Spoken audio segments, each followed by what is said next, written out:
Nawala ka na lahat-lahat. Kaya ko rin naranasan ko ito ulit. Mother. Bakit nga ba? Mother. Mother. Ginawa ko naman yung lahat. Pati nga yung trabaho.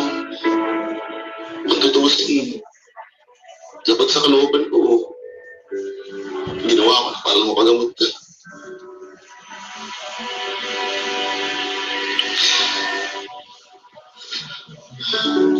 Sabi ko kasi noon,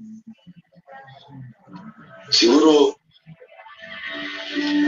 kung niyakapin pa ng buong buo yung responsibilidad ng pag-aalaga ako sa'yo. Siguro mo ko yung pagmamahal na gusto ko.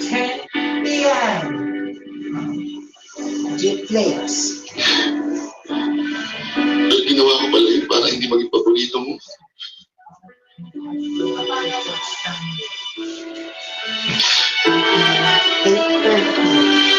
Kasi mahal kita.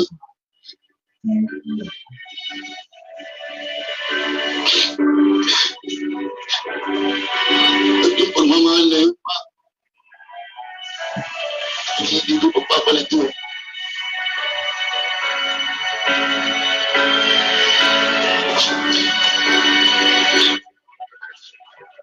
Sino po ko na pagkatao, ma? Dahil doon, naging matibay ako. Dahil doon,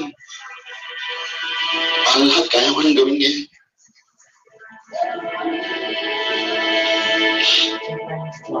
Dahil doon, ma, alam ko sa sarili ko na malakas na ako. At kaya ko na.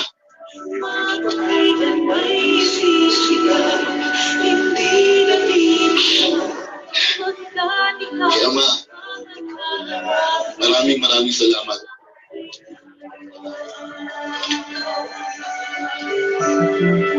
Mahal na mahal kita. Mahal na mahal kita.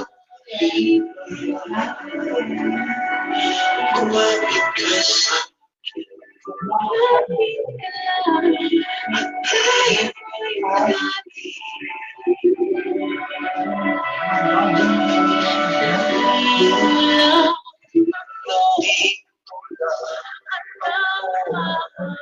ano may papayo mo sa mga kabataan?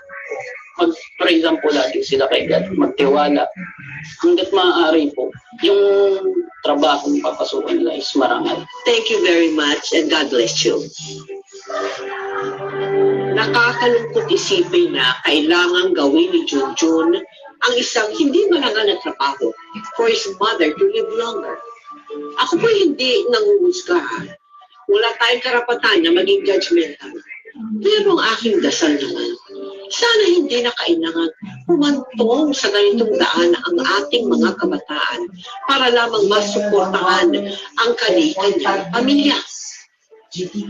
Habang mula pagkabata, turuan natin ang ating mga anak na magsipag, mag-aral ng mabuti, mag-ipon at pumili ng karera kung saan siya aasenso. Nang sa gayon, mas makakapaghanda siya sa anumang pagsubok na dumating. Ngayon, bukas, at magpakailanman.